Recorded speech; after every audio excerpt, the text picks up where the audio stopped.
चुनाव होना है। विधानसभा चुनाव के लिए सुबह 7 बजे से ही कतार लगना शुरू हो जाएगी। मतदान केंद्रों पर तमाम मतदाता पहुंचने शुरू हो जाएंगे और 288 सीटों पर जहां आज महाराष्ट्र में वोटिंग होनी है, एक चरण का मतदान होगा और दूसरी तरफ झारखंड में भी 38 सीटों के लिए दूसरे चरण का मतदान होना है। और वही उत्तर प्रदेश की भी बात कर लेते हैं, जहां विधानसभा उपचुनाव होने हैं 9 सीटों पर और यूपी में सभी सीटों पर त्रिकोणीय मुकाबला देखा जा रहा है।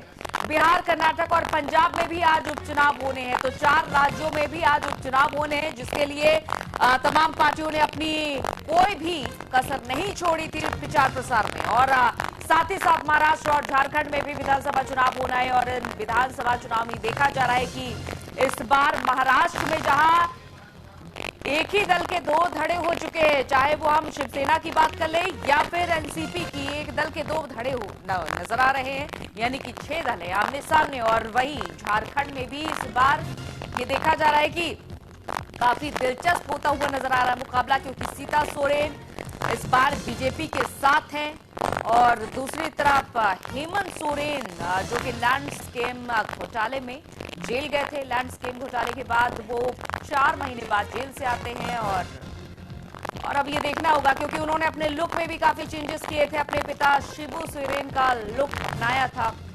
तो काफी दिलचस्प है इस बार का चुनाव और मतदान केंद्रों पर तमाम तैयारियां भी कर ली गई है पूरी महाराष्ट्र में, जहां 4000 से ज्यादा उम्मीदवार चुनावी मैदान में उतरे हुए हैं। झारखंड चुनाव की अगर हम बात करें, यहां पर किसका जादू चलेगा, खासतौर पर संथाल परगना जहां पर 18 सीटें आती है, क्योंकि खुद हेमंत सोरेन संथाल जनजाति से है और ऐसे में उनका जादू कितना चलेगा ये फिलहाल देखना होगा। देखिए मतदान केंद्रों पर तैयारियां भी हो चुकी है पूरी और इंतजार है कि कब मतदाता आएंगे, अपने मताधिकार का प्रयोग करेंगे। मतपेटी तैयार है यहां पर।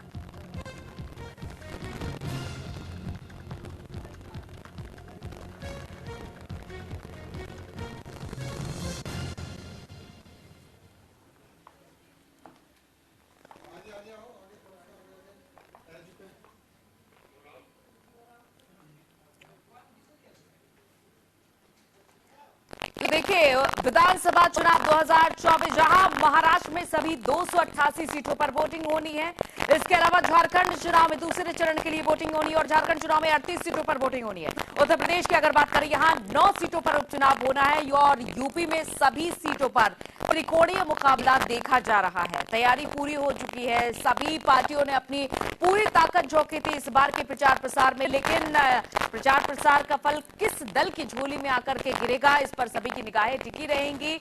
हम महाराष्ट्र की सियासत की बात कर लेते हैं, क्योंकि चुनाव से ठीक एक दिन पहले कई तरह के खुलासे होते हैं, कई तरह के स्कैम निकलकर सामने आते हैं। अब इसका असर एनसीपी पर और कांग्रेस पर कितना पड़ने वाला है ये देखना होगा, क्योंकि ठीक एक दिन पहले इस तरह से परिणाम पर इन सब का प्रभाव पड़ना जाहिर सी बात है और जनता किसे चुनेगी ये देखना होगा, क्योंकि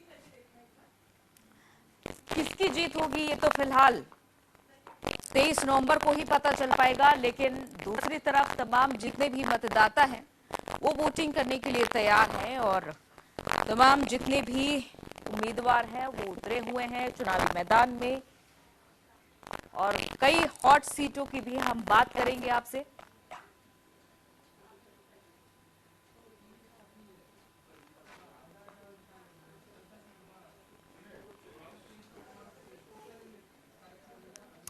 तो चलिए अब ग्राफिक्स के जरिए जानते हैं महाराष्ट्र विधानसभा चुनाव के बारे में, जहां 288 विधानसभा सीटें हैं, कुल उम्मीदवार 4136 है, निर्दलीय उम्मीदवार 2086 है, कुल वोटर्स की संख्या 9,63,00,000 है और वही अगर हम नए वोटर्स की बात करें तो 69,23,191 629 आपराधिक छवि के उम्मीदवार है, 412 पर हत्या बलात्कार जैसे मामले दर्ज है, 50 उम्मीदवार महिलाओं से जुड़े अपराधों के आरोपी है। तो इस तरह से ये भी देखा जा रहा है कि कई क्रिमिनल केसेस वाले उम्मीदवार भी है। बीजेपी 149 सीटों पर चुनाव लड़ रही है और वही शिवसेना 81, एनसीपी 59 सीटों पर चुनाव लड़ रही है। अब इधर हम बात करते हैं एमवीए की, कांग्रेस 103 सीटों पर चुनाव लड़ रही है। शिवसेना यूपीटी 96 सीटों पर चुनाव लड़ रही है, तो वहीं एनसीपी शरद पवार 87 सीटों पर चुनाव लड़ रही है। तो ये तो फिलहाल हो गई महाराष्ट्र विधानसभा चुनाव के बारे में बात। हमने आपको तमाम सीटों के बारे में बताया, साथ ही हमने आपको ये बताया कि कितनी सीटें। अब चलिए झारखंड के बारे में बात कर लेते हैं। झारखंड चुनाव का दूसरा चरण है आज। कुल 38 सीटों पर यहाँ पर वोटिंग होनी है, और अगर हम कुल झारखंड की सीटों की बात करें तो यह 81 सीटें हैं, क्योंकि पहले चरण का चुनाव संपन्न हो चुका है 13 नवंबर को, और आज दूसरे चरण का चुनाव हो रहा है। तो कुल प्रत्याशी है 528, जिसमें कि महिला प्रत्याशी 55 है और पुरुष प्रत्याशी की संख्या 472 है। ट्रांसजेंडर 1, दागी उम्मीदवार 148, करोड़पति उम्मीदवार 124, बीजेपी 33 सीटों पर चुनाव लड़ रही है। जेएमएम ने 20 सीटों पर अपने उम्मीदवार उतारे हैं, तो वहीं कांग्रेस ने 13 सीटों पर उम्मीदवार उतारे हैं। वहीं एजेएसयू ने 5 सीटों पर अपने उम्मीदवार उतारे हैं, और सीपीआईएम ने 3 और आरजेडी ने 2 सीटों पर अपने उम्मीदवार उतारे हैं। तो फिलहाल झारखंड विधानसभा और महाराष्ट्र विधानसभा चुनाव के बारे में आपने पूरा गणित समझा, और ये गणित अब आगे कितना देखिए बदलाव देखने को मिलेगा, क्योंकि कई अहम सीटें हैं जहां पर आज उम्मीदवारों की, दिग्गजों की किस्मत दांव पर लगी हुई है। चाहे वो हम हेमंत सोरेन की बात कर ले, या फिर उनकी पत्नी कल्पना सोरेन की, सीता सोरेन हेमंत सोरेन की भाभी, और दूसरी तरफ बाबूलाल मरांडी जो कि झारखंड के पहले मुख्यमंत्री भी है, और फिलहाल वो बीजेपी के अध्यक्ष भी है झारखंड से। तो ये तमाम जो बड़े दिग्गज चेहरे हैं झारखंड के, वो भी चुनाव में ताल ठोक रहे हैं। और अगर हम महाराष्ट्र की बात कर ले, महाराष्ट्र में भी तमाम चुनावी दिग्गज ताल ठोक रहे हैं। सीएम एकनाथ शिंदे के सामने एक राजनीतिक गुरु के भतीजे उनके सामने उतरे हुए हैं। तो ये फिलहाल बेहद दिलचस्प लड़ाई देखी जा रही है, चाहे वो हम महाराष्ट्र की बात कर ले या फिर झारखंड की बात कर ले।